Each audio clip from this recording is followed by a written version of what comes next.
태권도 하는 세계의 아이들 1단계 레디 고!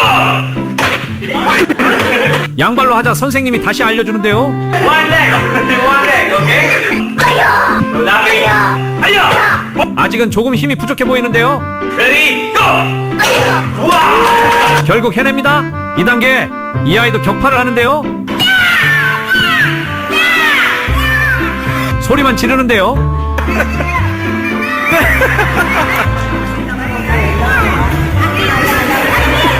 나래! 격파는 안 하고 사범님만 따라합니다. 어떻게든 해냅니다. 3단계 태권도 기합을 알려주는데요. 귀여운 얼굴로 기합 소리를 내고 있는데요. 我做个熊熊的表情，预备，熊熊表情。 학교에서 이제 학생들을 이렇게 가르치다 보면은 뭐 이렇게 집중해서 뭐 열심히 듣는 학생이 아주 많은 건 아니지만 그래도 듣는 학생들이 좀 있고요. 그러면 열심히 이제 들으면은 선생님이 가르치는 거를 이제 잘 알아듣겠다라고 이제 고개도 끄덕이면서 이렇게 또 좋은 반응을 보이는 학생들도 있어요. 그런데 저는 기본적으로 학생을 믿지 않습니다. 학생은 좋아해요, 제가. 학생을 좋아하지만 믿지는 않는다는 얘기예요. 시험을 봐야지 얘가 아는지를 확인을 할 수가 있어요. 시험을 보기 전에는 아무리 고개를 끄덕이고 다 아는 듯이 말을 해도 그럴듯하게 얘기해도 여전히 아닐 수가 있다는 거죠. 이 학생이 수업 내용을 얼마나 제대로 아는지는 여튼 시험을 봐야지 그게 확인이 됩니다. 시험을 봐야 이 각 학생은 자기 레벨이 어디인지를 이제 알게 되는 거죠. 시험을 본다는 것은 괴롭습니다. 성장한다는 것은 괴로운 거예요. 편하면은 성장이 없는 거예요, 사실은. 편안하면 성장이 없는 거죠. 이 자신이 어느 레벨에 속해 있는지를 결국 이제 알기 위해서 시험을 보는 거고, 그 레벨은 또 사실 그렇게 몇 단계만으로 주어지는 것도 아니죠. 굉장히 또 많은 레벨로 나눠질 수도 있어요. 오늘은 그 크리스찬의 그 수준을 나타내는 이제 중요한 지표인 이제 순종이라는 거에 대해서 이야기하려고 합니다. 순종 레벨도 사실은 무수하게 많습니다. 그런데 그냥 편의상 몇 개로 한번 나눠 보려고 하는 겁니다. 이제 첫 번째 레벨은 이제 말씀을 들어서 알고 있어요. 따르지 않는 거죠. 이게 이제 첫 번째 단계예요. 대부분은 이제 이 영역이 있다고 볼 수 있고, 그다음에 이제 레벨 2는 말씀을 선택적으로 따릅니다. 마음에 드는 건 따르고 아닌 건 또 따르지가 않는 거죠. 이 선택적 순종이라고 이야기할 수 있고, 그다음에 이제 레벨 3는 이제 말씀대로 따르는 거죠. 이게 그러면 이제 순종이라고 얘기할 수 있는데, 말씀대로 따르면 이게 끝인가라는 또 생각을 해보게 돼요. 그럼 다 했지 뭘 더 할 수 있는가라는 생각을 하는데, 여기에서 이제 또 우리의 질문을 또 끌고 갈 수가 있게 됩니다. 공통 질문 한번 던집니다. 기독교인들이 오늘날 뭐 우리나라 같은 경우에 뭐 750만 기독교인 이렇게 얘기하는데 15%죠, 국민의. 많은 사람은 그럼 어느 레벨에 있을까라는 질문을 해보게 돼요. 많은 사람은 어느 레벨에 있을까? 나는 어느 레벨에 있는 것인가? 라는 또 생각을 하는 거죠. 레벨 1과 레벨 2, 뭐 여기에 사실 대부분의 사람들이 있고, 일부는 말씀대로 살아가는 분들이 있어요. 그러니까 매우 율법적인 분들도 레벨 3에 있는 거예요. 사실 율법을 잘 지키는, 말씀을 잘 지키는 뭐 경건한 장로님, 뭐 예수님 시대로 말하게 되면 당대 그 바리새인이나 율법학자, 서기관 이런 사람들 사실 레벨 3에 있어요. 그러면 순종한 거 아닌가 이런 생각을 또 할 수도 있어요. 그러면 순종 아닌가? 그런데 예수님은 또 바리새인들에 대해서 굉장히 뭐 나무라는 이제 그런 장면들을 많이 보게 됩니다. 오늘 이 테스트하는 과정 가운데서는 이제 사울 왕을 주로 이제 살펴보려고 합니다. 사울 왕이라는 사람이 어떻게 이 하나님의 이 순종 테스트를 겪어가는지를 보려고 하는 거죠. 이 구약 성경에 나오는 인물입니다. BC 11세기 이야기죠. 그러면은 지금 한 3,000년 전 이상 된 이야기입니다. 이때 이제 이스라엘에는 왕이 없었어요.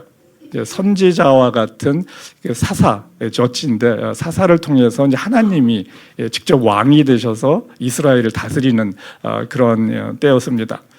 당시에 이제 이 사사로는 이제 사무엘, 뭐 사사라고 하면 선지자 뭐 이런 거라고 생각해도 되고 왕을 겸하는 선지자 뭐 이렇게 생각할 수 있어요.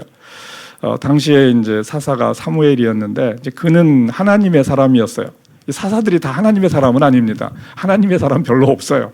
일부가 또 이제 하나님의 사람으로 사사의 직분을 잘 수행을 하는데 사무엘은 이제 그런 사람 중에 하나였고 온 이스라엘의 영향력이 컸습니다.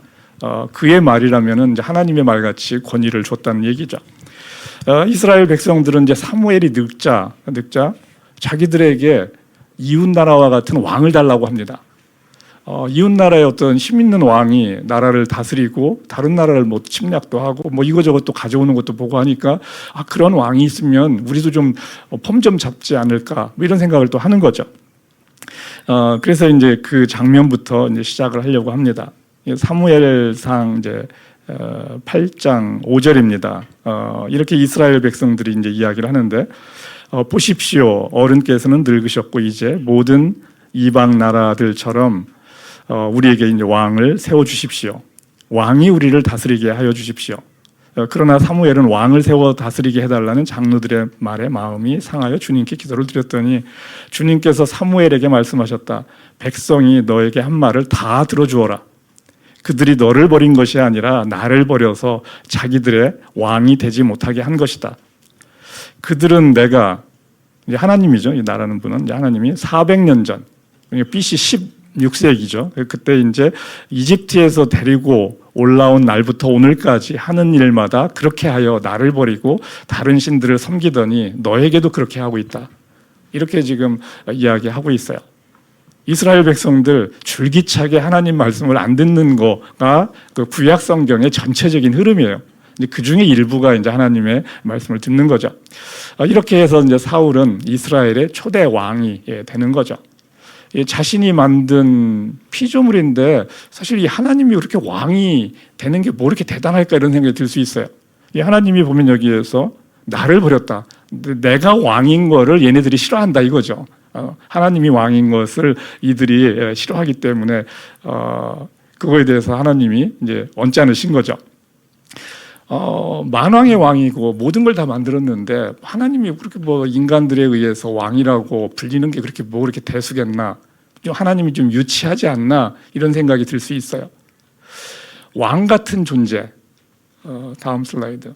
자, 여기 보면은 한 사람이 막 그 개들에 둘러싸여서 강아지들, 귀여운 강아지들에 둘러싸여서 막 정말 이 온갖 영광을 받고 있는 거예요. 제가 보기에.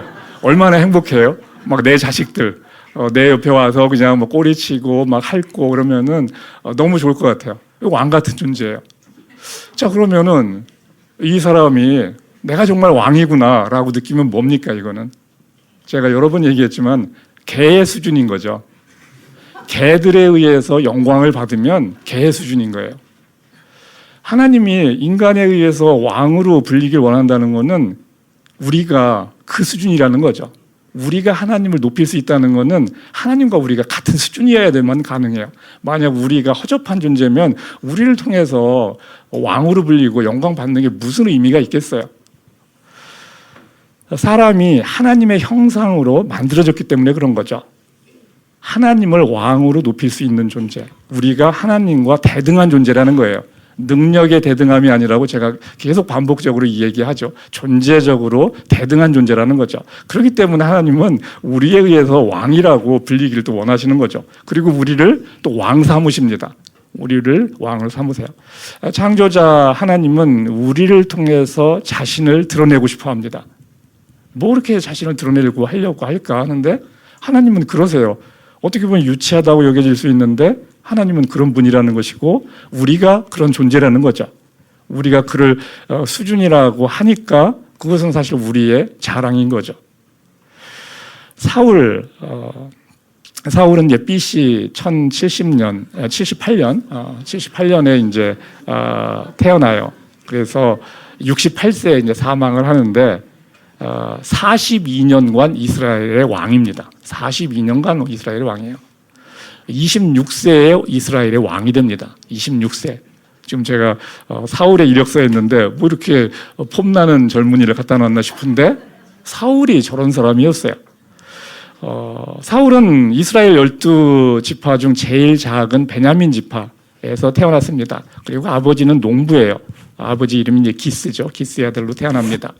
외모가 뛰어났다라고 돼 있어요. 요즘 말로 하면은 아이돌이에요. 아이돌급. 뭐라고 사무엘상 9장에서 이렇게 얘기하냐면은 기스에게는 사울이라는 아들이 있었는데 잘생긴 젊은이였다. 이스라엘 사람들 가운데 그보다 더 잘생긴 사람이 없었고 키도 보통 사람들보다 어깨만큼은 더 컸다. 딱 190이죠. 그러면 평균 키가 지금 170이니까 제가 그래서 190cm에 그냥 키만 있는 게 아니에요. 잘생겼다고 얘기해요. 이스라엘에 이만한 젊은이가 없다고 할 정도로 넘버원이라는 거죠. 뭐 저 정도 이상일지도 몰라요. 제가 그냥 인터넷에서 젊은 애 중에 그래도 괜찮다라고 얘기해지는 애를 하나 그냥 뽑아봤는데 뭐 취향이 또 달라서 뭐 동의 못하는 분들도 있을 수 있는데 뭐 저는 뭐 저 정도면은 뭐 이스라엘에서 한몫할 수 있겠다 생각이 듭니다. 자, 이 사울 성실하고 효심이 있었어요. 이 사울의 아버지 기스가 어느 날 이 암나귀 몇 마리를 잃어버리게 됩니다. 사울과 종에게 찾아보라고 해요. 여러 지방을 여러 날에 걸쳐서 이 사울이 찾으러 다녀요. 여러 날 걸쳐서 아버지가 시킨 말을 지키는 거예요. 효심이 있다는 거죠. 그러면서 뭐라고 얘기하냐면 사무엘상 9장에서 뭐라고 하냐면 야 그만 돌아가자. 아버지께서 암나귀들보다 오히려 우리 걱정을 하시겠다. 야 이런 애가 어딨어요. 아버지의 말에 따라서 며칠간 가서 동물을 찾고 이러다가 아버지가 내가 안 돌아오니까 걱정할 것 같네. 돌아옵니다. 이 효심이 가득하다는 거죠. 성실한 거죠. 그리고 예의도 바라요. 예의도 바릅니다. 이 암나귀를 찾으려고 하다가 이제 선지자 이제 사무엘을 처음으로 이제 만나게 됩니다. 사무엘에게 가면은 암나귀가 어디 있는지 혹시 알려줄 수 있지 않을까? 뭐 그냥 들어 소문으로 만난 적은 없지만, 근데 사무엘에게 가려고 하는데 드릴 것이 없어요. 뭐 그래서 어른한테 찾아가는데 뭔가 드릴 것이 없는데 보니까 종에게 있던 은전 한 푼이 있었어요. 그래서 그것을 가지고 갑니다. 종이 먹을 것은 없고 은전 하나가 있어서 그걸 가지고 이 사무엘에게 갑니다. 사무엘에게는 이제 하나님이 미리 이야기해 둡니다. 하나님은 사무엘에게 이제 하루 전에 이야기해 주는데 사울이라는 젊은이가 찾아올 것이다. 사울에게 기름을 부어 왕으로 선언하라고 이야기를 합니다. 사울에게 기름을 부어서 왕으로 선언하라고 합니다. 이스라엘은 당시 그 블레셋 민족 그 당시 이제 강력한 민족인 블레셋 민족이에요. 지금 말하면은 뭐 팔레스타인 그 지역에 살았던 강력한 민족인데 그 공격을 막 받고 있었어요. 그러니까 이스라엘은 블레셋의 핍박을 받으면서 지금 막 버티고 있는 그런 나라였어요. 이 사울이 이스라엘을 블레셋의 손에서 구해낼 것이다라고 이야기합니다. 사울은 겸손합니다. 또 이제 9장에서 이렇게 이야기합니다. 왕으로 이렇게 하려고 하니까 사울이 대답합니다. 저는 이스라엘 지파들 가운데서도 가장 작은 지파 베냐민 사람이 아닙니까? 그리고 저의 가족은 베냐민 지파의 모든 가족 가운데서도 가장 보잘것없는데 어찌 저에게 그런 말씀을 하십니까? 이런 사울에게 사무엘은 기름을 부어서 왕의 예식을 합니다. 이만한 사람이 없어요. 그리고 사울은 또 입이 무거워요. 이 사울이 이제 이걸 이제 기름 부음을 받아서 이제 집으로 돌아오는 게 삼촌을 만납니다. 삼촌이 묻는데 사무엘이 너에게 무슨 말을 했느냐라고 묻습니다. 그러자 암나귀를 이미 찾았다고 알려줬습니다. 라고만 얘기해요. 자기가 왕으로 기름 부음 받았다는 얘기를 안 합니다. 나대지 않는다는 거예요. 나대지 않는다는 거예요. 자, 이런 사울을 왕으로 뽑고 모두가 그를 막 찾습니다. 그런데 사울이 보이질 않아요. 이 겸손, 두 번째 겸손의 순간인데 그런 사울이 어떻게 돼 있냐면 짐짝 사이에 숨어 있다라고 주님이 알려줍니다. 그 짐짝 사이에 숨어 있는 사울을 찾아서 데리고 나옵니다. 사무엘이 이야기합니다. 주님께서 뽑으신 이 사람을 보아라. 온 백성 가운데 이만한 인물이 없다. 온 백성이 환호합니다. 임금님 만세. 우리 인내심도 있어요. 그 후에 이제 집으로 또 돌아가는 사울을 보고서 불량배들이 막 이야기합니다. 사실 지금 사울은 26세입니다. 26세. 불량배들이 이야기합니다. 이런 사람이 어떻게 우리를 구할 수 있겠는가라고 업신여깁니다. 아직 그의 용맹함을 보이지 않았어요. 사울은 못 들은 척하면서 그냥 갑니다. 못 들은 척하고 그냥 가요. 내가 왕인데 이것들이라고 하지 않는다는 거예요. 자비심도 있어요. 첫 번째 암몬과의 전투가 있었습니다. 거기에서 크게 승리합니다. 백성들이 이야기합니다. 사울을 비웃고 떠들던 자들을 그 불량배들이 있었죠. 쳐 죽이자. 그러자 사울이 이야기합니다. 오늘은 주님께서 이스라엘 백성을 구원하여 주신 날이요. 오늘은 사람을 죽일 수 없습니다. 26살의 왕으로 등극한 사람이 이렇게 이야기를 하고 있어요. 용맹합니다. 모든 전쟁에서 사울은 솔선수범합니다. 자기가 먼저 나가서 싸운다는 거죠. 암몬과의 전투, 블레셋과의 전투, 아람, 모압, 에돔 이런 전투에서 싸우는 족족 그는 이깁니다. 자, 이런 사울이라는 거죠. 당대 최고의 인물이고 용맹함도 있고 이 교만해질 만한 것이 이제 생긴다는 거죠. 자, 이것은 그 누구도 알 수가 없어요. 이 상황이 되기 전에는 알 수가 없다는 거죠. 사무엘의 이 순종 테스트가 이제 시작되는 거죠. 이제 하나님의 순종 테스트. 사울 나무랄 데가 없어요. 하나님은 이제 2번의 테스트를 합니다. 사실 그 소소한 테스트가 있었을지 모르는데 성경에 나오는 건 단 2번의 이제 테스트가 있어요. 첫 번째 테스트, 블레셋과의 이제 전쟁에서 이제 전쟁을 이제 하기 위해서 나가려고 합니다. 계속 전쟁을 하고 있죠. 전쟁을 이제 시작하기 전에 이제 하나님께 제사를 드리고 전쟁을 출전을 하는 겁니다. 제사는 당시에 이제 사사였던 제사장 사무엘이 있어야 돼요. 사무엘의 권한입니다. 그런데 사무엘이 약속한 날짜에 안 옵니다. 약속한 날짜에 안 와요. 할 수 없이 사울이 제사를 드립니다. 제사를 드리자마자 사무엘이 옵니다. 그리고 사무엘은 이렇게 얘기합니다. 사무엘 13장에서 임금님이 어찌하여 이런 일을 하셨습니까? 사울이 대답합니다. 백성은 나에게서 떠나 흩어지고 지금 블레셋이 막 서들어와 있는데 흩어지죠. 두렵죠. 제사장께서는 약속한 날짜에 오시지도 않고 블레셋 사람은 믹마스에 모여들고 있었습니다. 이러다가는 제가 주님께 은혜를 구하기도 전에 블레셋 사람이 길갈로 내려와서 칠 것 같은 생각이 들어서 할 수 없이 번제를 드렸습니다. 사무엘이 말합니다. 해서는 안 될 일을 하셨습니다. 주 하나님이 명하신 것을 임금님이 지키지 않으셨습니다. 이제는 임금님의 왕조가 더 이상 계속되지 못할 것입니다. 주님께서는 달리 마음에 맞는 사람을 찾아서 그를 당신의 백성을 다스릴 영도자로 세우셨습니다. 와, 이거 너무한 거 아닙니까? 상황상 보면은 충분히 납득할 수 있는 상황이거든요. 근데 단 한 번, 이 한 번에 왕조가 날아갑니다. 하나님은 그 전에 사울을 계속 보셨겠죠. 거기에서 뭔가를 하나님은 알고 있었고 그거에 대해서 테스트를 하고 싶었었고 이것이 이제 본격적인 테스트의 첫 번째였던 거죠. 이에 대해서 사무엘은 아무 말도 하지 않습니다. 사무엘은 입이 무거운 사람이에요. 아무 반응을 하지 않아요. 아무 반응을 하지 않습니다. 이 사무엘의 이 말에 대해서. 자, 첫 번째 질문. 오늘부터는 조교를 바꿨습니다.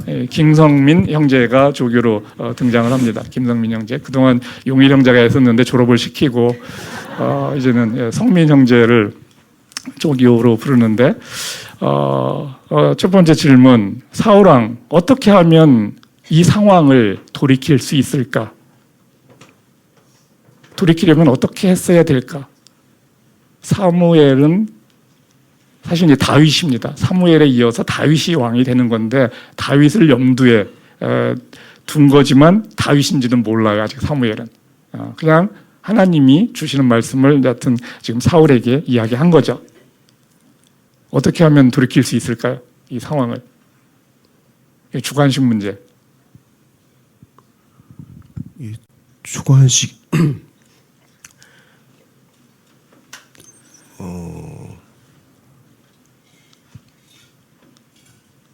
되게 어려운 문제인데요.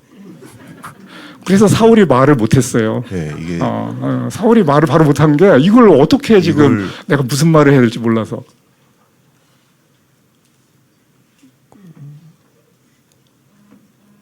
이 질문이 주어진 게 그 다른 부문으로 이해를 해가지고 그 뒤에 거를 내가 본문을 줬어요. 주셔가지고 네. 그 상황에 대해서 생각을 했고요. 지금 이 상황에서는 사울은 그냥 엎드렸어야 되는 것 같습니다. 그냥 엎드린다. 예, 잘못했습니다. 예, 잘못했다. 돌이킬 수도 없고 이미 제사를 드렸고 네.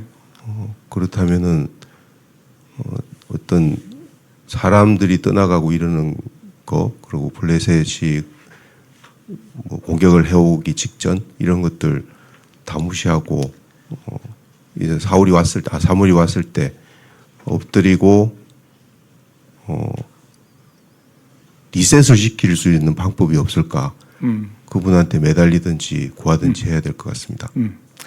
예, 그걸 사울은 지금 하지 않거든요. 사실은 사울은 이 상황에서 할 수 있는 게 있었는데 아무것도 못합니다. 아무것도 하지 않아요. 사실 사울은 엎드리고 마음이 너무 불안해서 주제넘게 제사를 지냈습니다. 그냥 엎드리면 되거든. 용서해달라고. 왕위는 날아갈 수 있어요. 그렇지만 사울은 살 수 있죠. 왕위는 날아갈 수 있어요. 그렇지만 왕위도 또 안 날아갈 수도 있어요. 모르겠어요, 그거는. 여하튼 그거는 또 다른 스토리이기 때문에 성경은 그 이야기는 없어요. 사울이 아무 말 하지 못하고 고민하는 거, 이것도 대답이죠. 사울의 대답이에요. 뭐가 잘못됐는지 고민하는 거죠. 이에 대한 반응, 사울의 반응은 한참 후에 두 번째 테스트에서 이제 반응이 나오게 됩니다. 이 한참 후라는 게 얼마인지는 몰라요. 몇 개월 정도는 있었을 것 같아요. 그 정확한 시기는 성경에서 주어지지 않는데 몇 년이 될 수도 있어요. 이제 두 번째 테스트가 있습니다.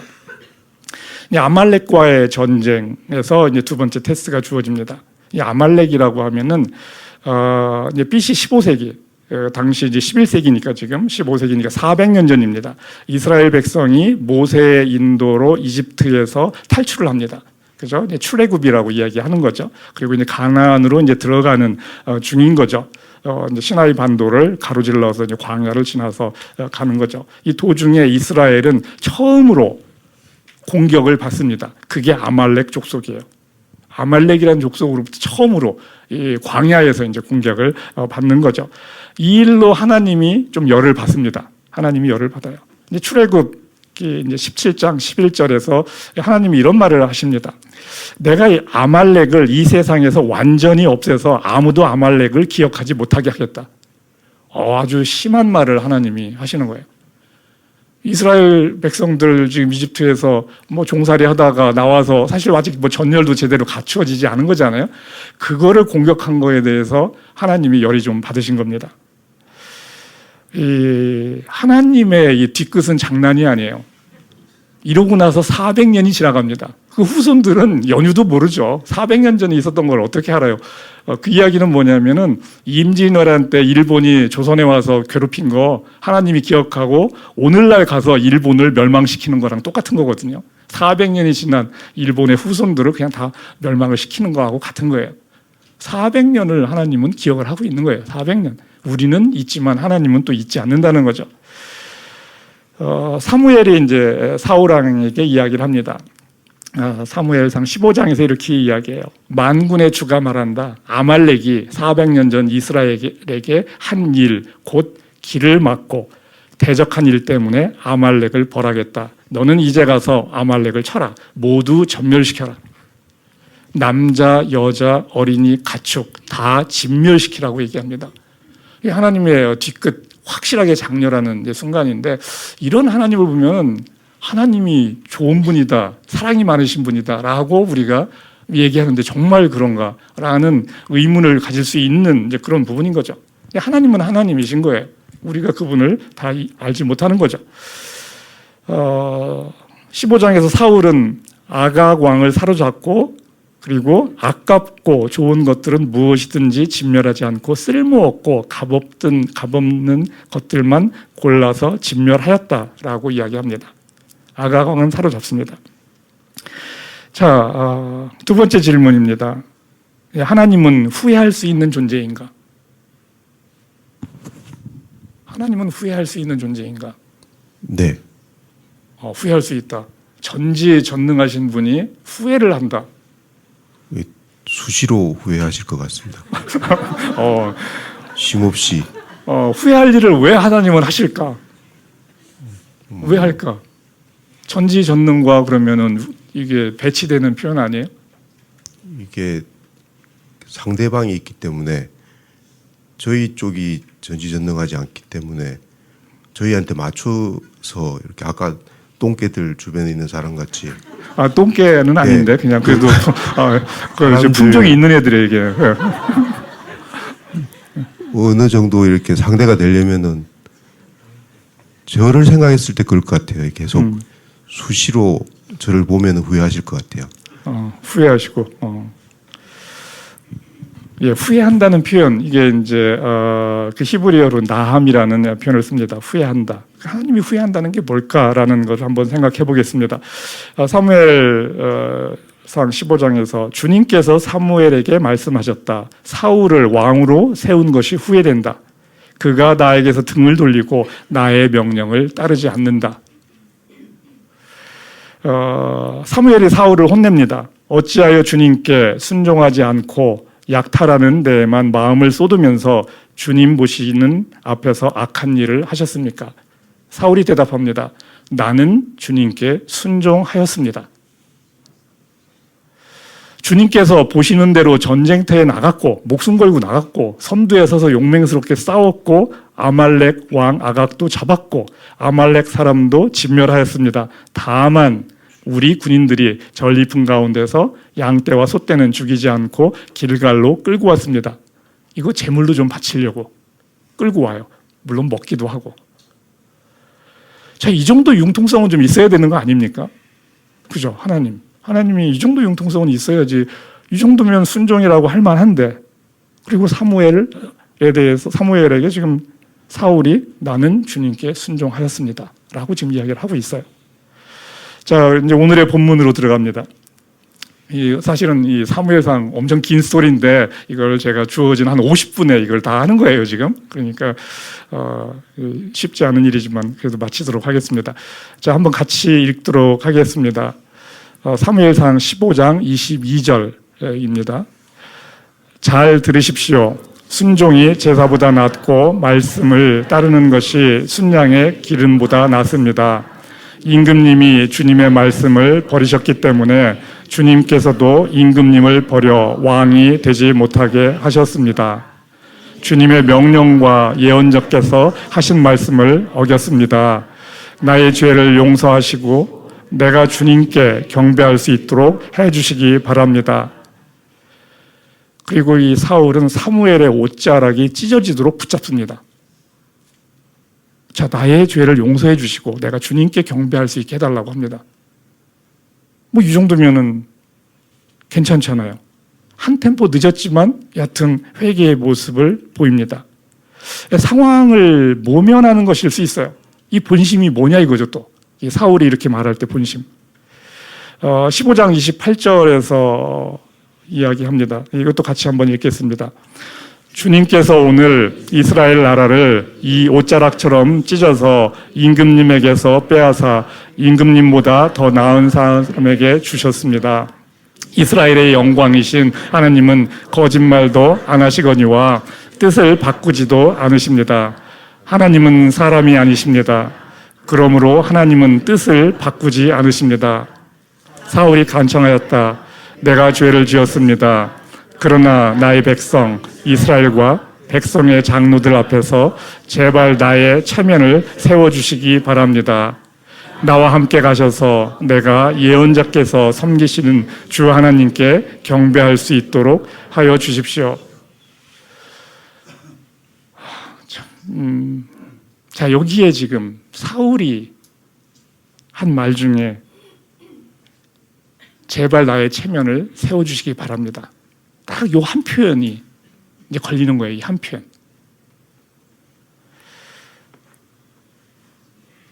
사울은 하나님께 좀 불만이 좀 있어요.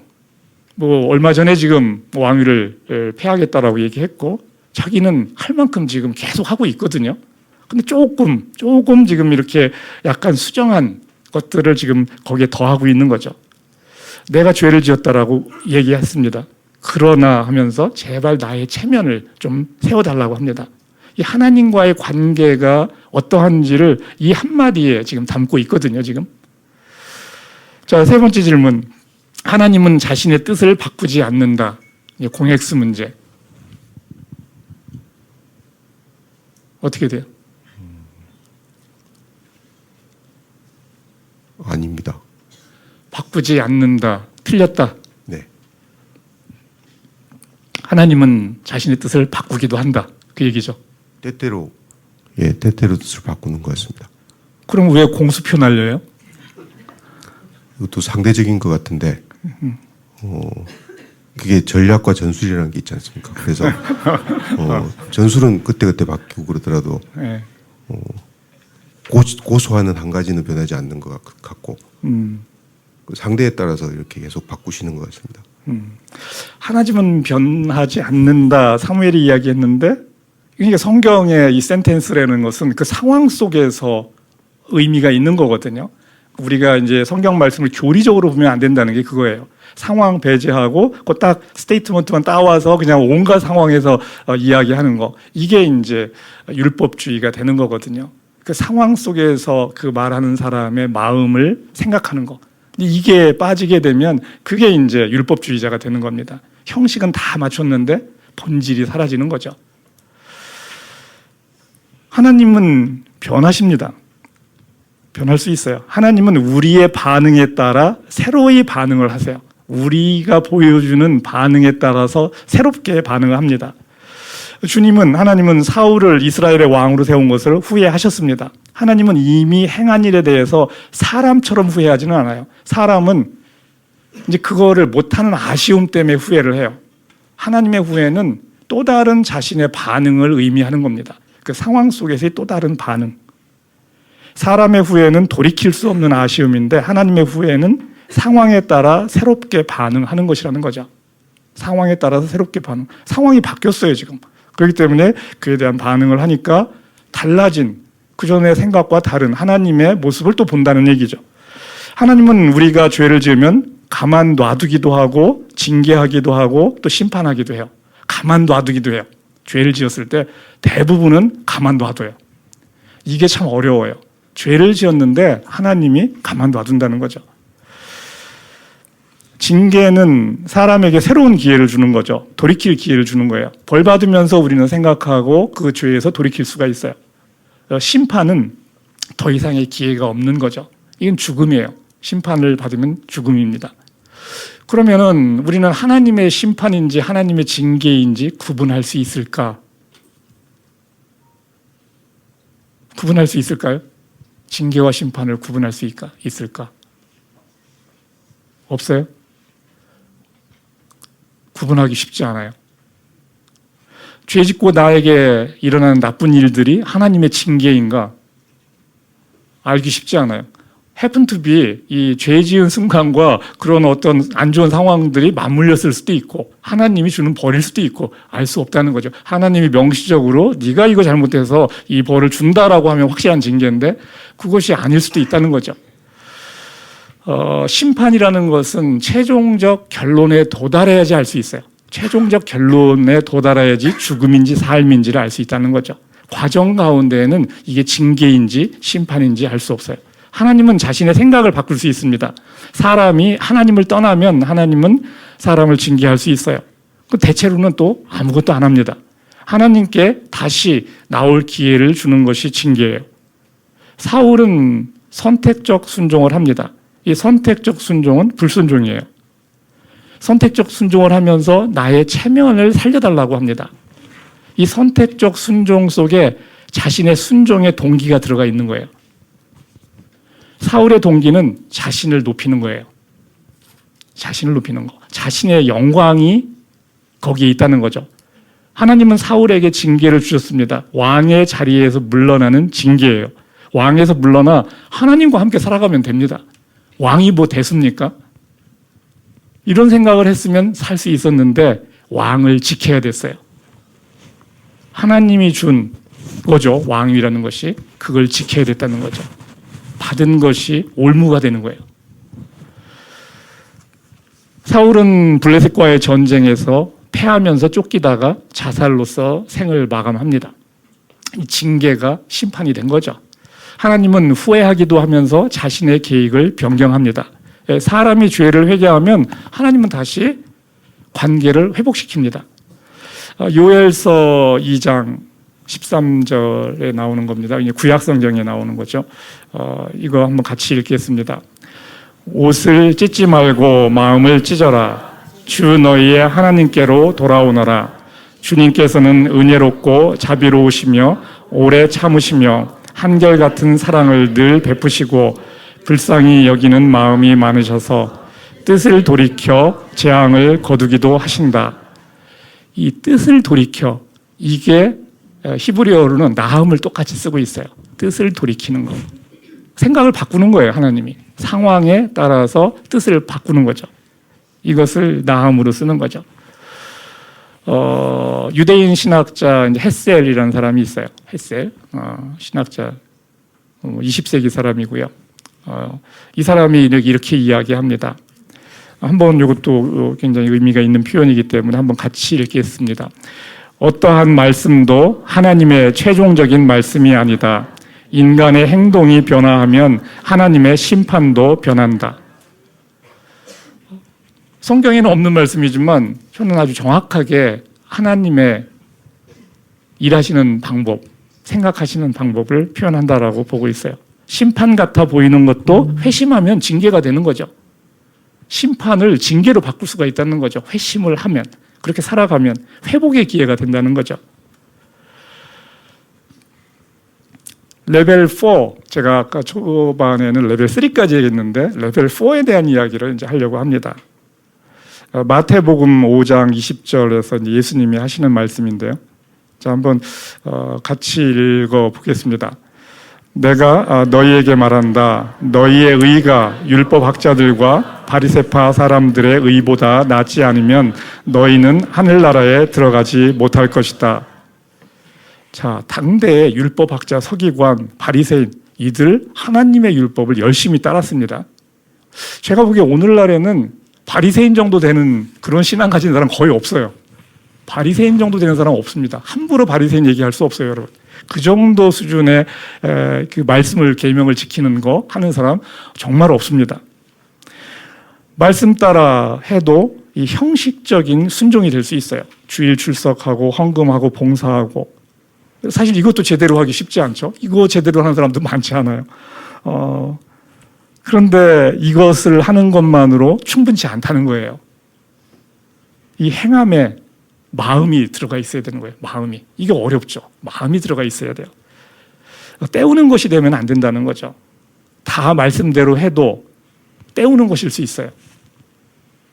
하나님에 대한 사랑이 없는 모든 행위는 결국은 자기 의를 쌓는 것이거든요. 사랑이 없으면 자기 의를 쌓는 거예요.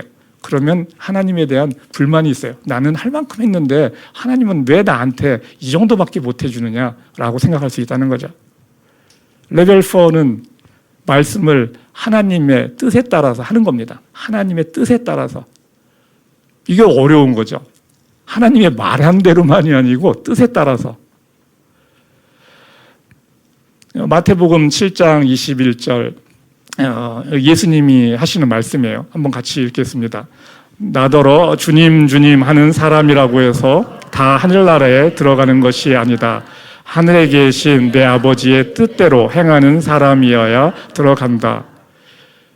이전에 뭐라고 얘기하시냐면 예언을 하고 귀신을 쫓아내고 기적을 행해도 아니다라고 얘기해요.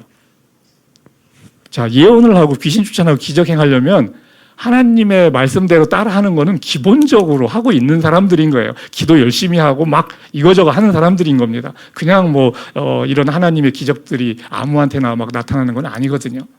그런데 아버지의 뜻대로 행하는 사람. 예수님은 이 순종의 완성을 보여주십니다. 순종의 완성. 레벨 4가 무엇인지를 이제 예수님이 보여주시는 거죠. 빌립보서 2장 8절입니다. 예수님에 대한 그 빌립 빌립이 아니죠. 사도 바울이 이제 이야기하는 겁니다. 한번 같이 읽겠습니다. 자기를 낮추시고 죽기까지 순종하셨으니 곧 십자가에 죽기까지 하셨습니다. 그러므로 하나님께서는 그를 지극히 높이시고 모든 이름 위에 뛰어난 이름을 그에게 주셨습니다. 이 땅에서 예수님이 보여준 것은 자신을 낮추고 죽기까지 순종한 것을 예수님은 보여주셨어요. 예수님이 지극히 높아지고 뛰어난 이름이 얻어졌는지는 우리는 아직 확인하지 못합니다. 다시 오시는 예수님이 그분으로 오시는데 우리는 아직 그걸 확인하고 있지 못한 거죠. 우리는 이 예수님을 닮아가야 된다라고 이제 성경은 이야기하는 거죠. 너무 어려운 얘기죠. 사실 너무 어려운 얘기입니다. 그런데 이제 성령이 우리를 또 돕는다고 얘기합니다. 우리의 연약함을 성령이 안다는 거죠. 하나님이 아신다는 거예요. 그래서 자라날 수 있게 해준다는 거죠. 자라날 수 있게 해보라는 거죠. 해보라는 거. 이 수준에 도달하도록 단계적으로 나가보라는 겁니다. 신앙생활이라는 것은 평생의 순종 훈련 과정이에요. 평생의 순종 훈련 과정. 순종이라는 것은 자신의 욕망을 부인하고 하나님의 뜻을 따르는 과정입니다. 순종을 통해서 예수님을 닮아갑니다. 예수님을 닮아간다는 것은 그분의 겸손, 그분의 사랑, 온유함 이런 거를 닮아간다는 거죠. 예수님은 자신을 낮추고 죽기까지 하면서 이 완전한 순종이 뭔지를 보여주셨어요. 레벨 4가 뭔지를 보여주신 거죠. 순종은 하나님이 누구인지 드러내는 것입니다. 하나님이 누구인지를 드러내는 거예요. 순종은 내가 누군지를 드러내는 것이 아니고 하나님이 누구인지를 드러내는 거예요. 이게 하나님의 영광이에요. 하나님의 영광. 저는 영광이란 표현이 너무 추상적이에요, 사실은. 그렇잖아요. 영광? 뭐가 영광일까라고 생각해 보면 사실 우리가 쓰는 많은 어휘들은 우리가 잘 이해하지 못한다는 거죠. 뭐가 영광이지? 뭐 온 세상 다 만드셨는데 뭘 더 받으시겠다고 그러시지? 라고 할 수 있다는 거죠. 하나님의 존재 자체가 영광이에요. 그냥 하나님의 존재를 의미하는 거예요. 하나님의 모든 것. 그것을 그냥 영광이라는 말로 표현하는 거죠. 하나님의 존재가 드러난다. 하나님의 성품, 뭐 하나님의 사랑, 온유함 이런 것들이 드러나면 그게 그냥 하나님의 영광인 거죠. 하나님을 드러내면 나는 뭐냐 도대체 그러면. 나를 만드셨는데 왜 하나님은 하나님만을 드러내려고 자꾸 그러시냐 이거죠. 유치하게. 유치하다는 생각이 드는 거잖아요. 이제 그렇지 않다는 것은 앞에서 이야기를 했어요. 하나님의 영광이 내 영광이 된다는 것을 알면은 할 수 있어요. 하나님의 영광이 내 영광이 되면, 영광이라고 하니까 이제 거창해서 자꾸 그렇지만 아까 말씀드린 대로 하나님의 존재 그 자체가 영광입니다. 내 안에 하나님을 드러내는 것, 내 안에 하나님, 내가 하나님의 형상으로 만들어졌다고 얘기하죠. 내 안에 하나님을 드러내는 것, 이것이 하나님의 영광을 드러내는 것이죠. 하나님은 이 자신의 영광을 예수님께 줍니다. 그리고 예수님은 그 영광을 우리에게 줘요. 요한복음 16장 15절, 뭐 그래서 중간에 건너뛰고 17장 22절 두 가지를 그냥 한 번에 같이 읽도록 하겠습니다. 예수님의 표현이죠. 아버지께서 가지신 것은 다 나의 것이다. 나는 아버지께서 내게 주신 영광을 그들에게 주었습니다.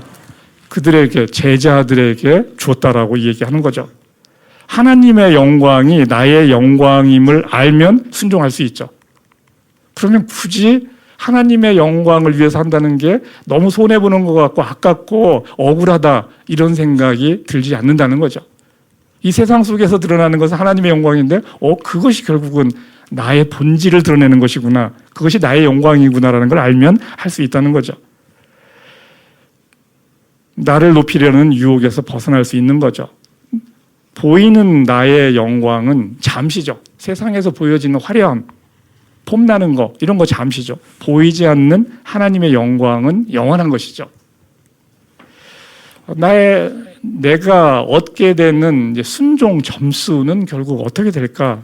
결국은 나의 행위와 나의 동기가 곱해집니다. 동기라는 것은 하나님이냐 나냐가 갈라지는 포인트가 돼요. 사울은 스스로 순종했다고 여겼습니다. 사실 제가 보기에 2% 부족했지만 대부분 다 순종했어요.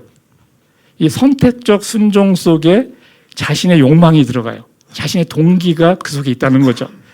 왕으로서의 체면을 지켜달라고 합니다. 결국은 뭐냐면 나의 영광이냐 하나님의 영광이냐 여기에서 갈라지는 거죠. 동기가 나의 영광이면은 많은 수고를 해도 결국은 점수는 빵점이 되는 거예요. 사울 무수하게 많은 거 했습니다. 그런데 결국은 동기에서 틀려버리니까 빵점이 되는 거죠. 많은 사역자들, 뭐 저를 포함한 사역자들이 많은 수고를 했어도 이 동기에서 격길로 가기 때문에 끝이 좋지 않게 되는 거죠.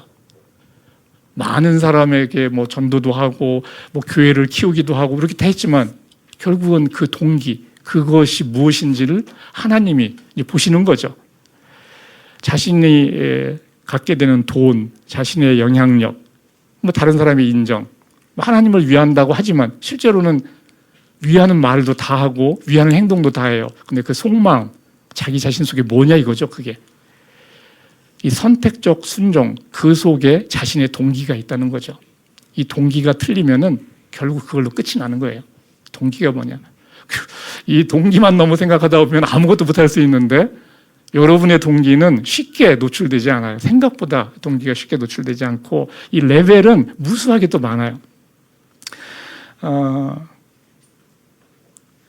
제가 예전에 한번 얘기했었는데 제가 뭐 설교도 잘하고 성경 공부도 잘 가르치고 뭐 이런저런 걸 막 해서 이 낮은 마음 하나교회가 막 부흥을 해서 한 500명이 됐다. 그거로는 제가 무너질 것 같지 않다고 얘기했었어요. 근데 1000명이 넘어가면 이거 내가 하니까 뭐 좀 되는 거 아니야. 말은 그렇게 하네요. 다 하나님께서 하셨다고 하겠죠. 그런 걸로 걸려 넘어지진 않아요. 말로 걸려 넘어지진 않는데 속마음이 이거 내가 하니까 되는 거 아니야? 동엽 전도사가 하니까 안 되는데 내가 하니까 되는 거 아니야? 뭐 이런 속에서 드는 생각들 아무한테도 그 얘기를 안 해요. 그런데 드는 생각이 그거를 이야기하고 있는 거죠. 하나님은 그 포인트를 짚고 들어오십니다. 그래서 그 포인트를 저는 짚고 들어오시기를 원하고 있어요. 하나님이 1000명이 넘는 거 한번 보여주셔서 한번 그 포인트를 한번 저를 시험해보라고. 그래서 저 가면은 할 수 없죠. 그게 어떻게 하겠어요. 그 상황에 이르기 전에는 알 수가 없어요. 제가 이제 97년도에 이제 하나님을 믿기 전이죠. 그때 이제 요한복음을 공부하면서 이제 죄인이라는 것도 알게 됐고 예수님을 믿고 싶은 마음이 생겼어요. 이분을 따라 사는 것이 괜찮다 생겼어요. 그런데 믿겠다고 제가 결단을 하지 못했어요. 믿겠다고 하면은 저는 예수님을 위해서 죽을 수 있는 것이다라는 생각을 하는 것이었거든요. 그런데 그런 믿음은 제가 아니거든요. 이분 믿는 게 괜찮다라는 생각 정도지 이분을 위해서 내가 죽고 싶은 마음 전혀 없기 때문에 그럴 수가 없었어요. 믿음이 너무 작은 거죠. 그렇게 시간이 조금 몇 개월이 지났어요. 그러면서 이러다 죽을 때까지 예수 믿는다는 말을 못하겠구나라는 생각이 들었어요. 내가 죽을 때까지 과연 내가 생각하는 믿음을 가질 수 있을까? 가질 수 없겠더라고요. 내가 생각하는 믿음은 죽을 때까지 얻을 수가 없겠어요.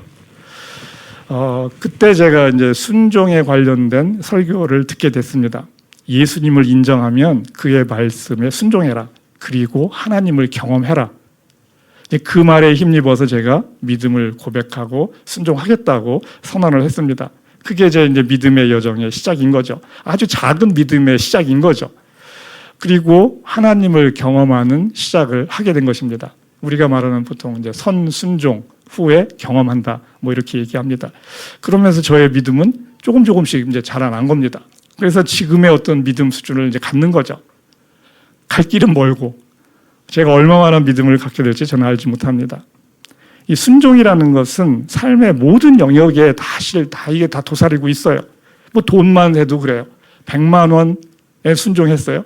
근데 1000만 원에서는 고민을 하고 1억 원짜리에서는 에이 안 되지. 무너질 수 있어요. 1억 원에서는 순종이 거기서는 안 된다는 거죠. 사울왕 그가 26세에 왕이 됩니다. 당대 최고의 인물이고 잘 훈련된 사람이에요. 젊은이로서 제가 보기에 이 정도 훈련된 사람은 없습니다. 그가 왕이 되지 않았다면 신앙 좋은 젊은이로 쭉 살아가서 베냐민 지파의 지파의 우두머리 정도 됐으면은 저는 그 삶으로 사울은 잘 마무리했을 수 있겠다는 생각이 들어요. 근데 왕이 됐어요. 이게 사울에게는 엄청난 시험인 거죠. 결국은 하나님으로부터 받은 것이 올무가 되는 겁니다.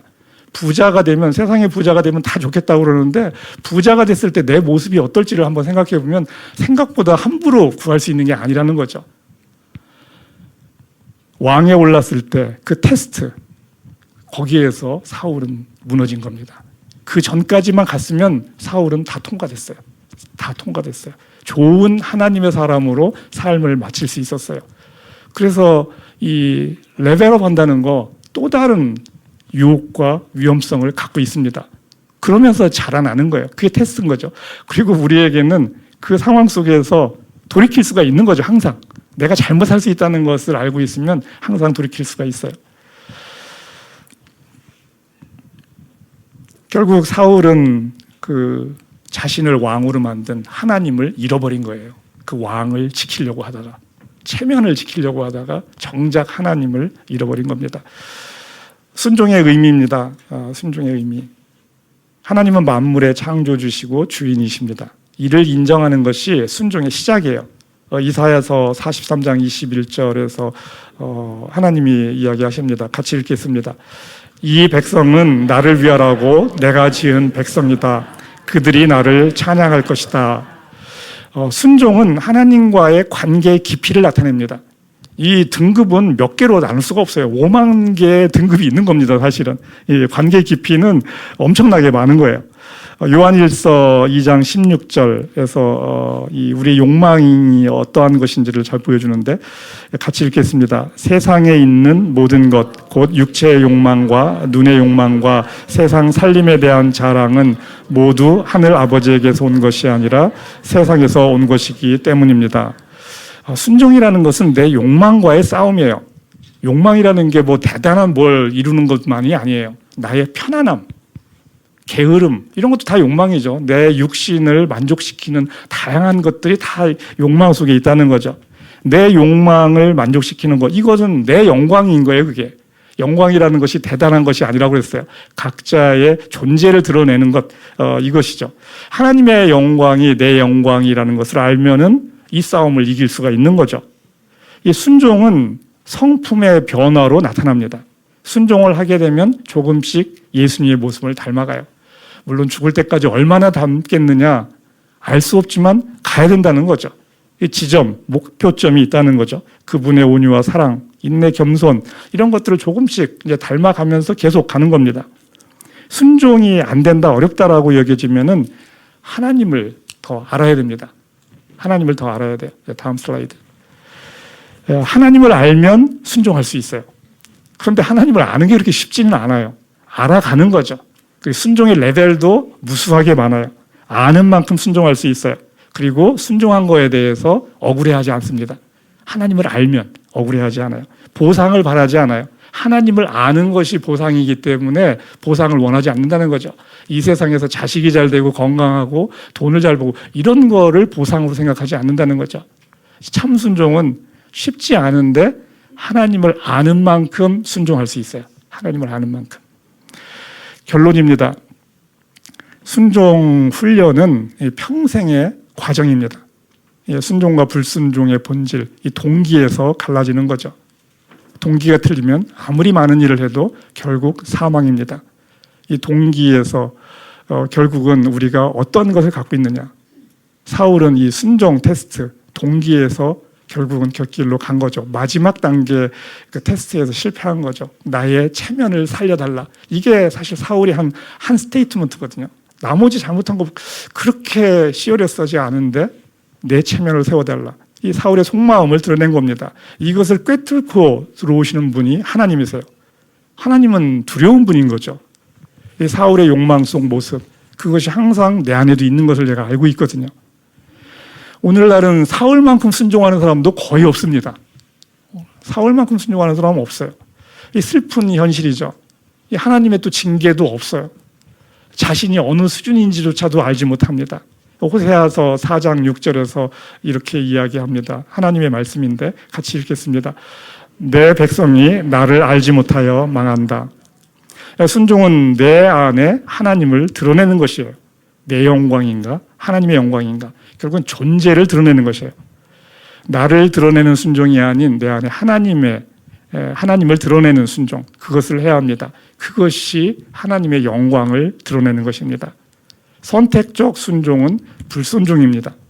선택적 순종 속에 자신의 욕망이 들어가 있다는 거죠.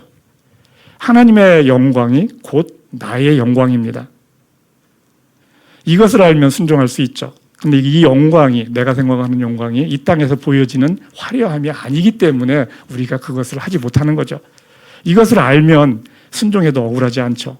이 하나님의 뜻을 생각하며 제대로 순종하는 사람, 이게 남는 거죠. 순종을 통해서 하나님을 알아가는 영원한 복을 누리는 여러분이 되기를 주님의 이름으로 축원합니다.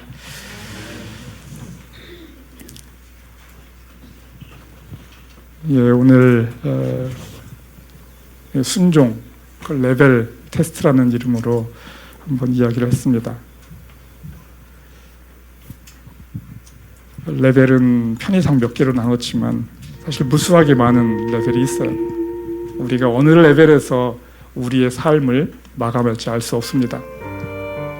그렇지만 끊임없이 레벨업을 해야죠. 현재에 안주하는 것, 이것이 결국은 자신의 영광인 겁니다. 자신의 편안함 속에서 지내고 싶은 것, 거기서 자라나지 않겠다는 거죠.